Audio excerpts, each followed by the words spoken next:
আসসালামু আলাইকুম। বুলেটিন বার্তা সুনামগঞ্জ জেলা প্রতিনিধি হিসেবে আনুমানিক 10:59 সুনামগঞ্জ জেলা দিরাই থানা 3 নং রাজানগর ইউনিয়নের দাপকাই গ্রামে আগুন লেগেছে। এখন আমাদের স্থানীয় সূত্রে কিছু জানা হয়নি, স্থানীয় সূত্রে জানা হলে আমরা আগে জানিয়ে দেব। তবে আমি যতটুকু জানতে পেরেছি এখানে গরিব কৃষক বসবাস করতেন, তবে তার থাকার যে জায়গাটা সেটা সম্পূর্ণ পড়ে গেছে।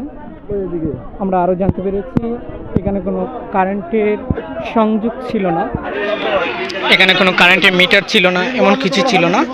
সেজন্য তারা আশ্বাস করছেন যে তাদের আগুন দেখানোর চেষ্টা করছি।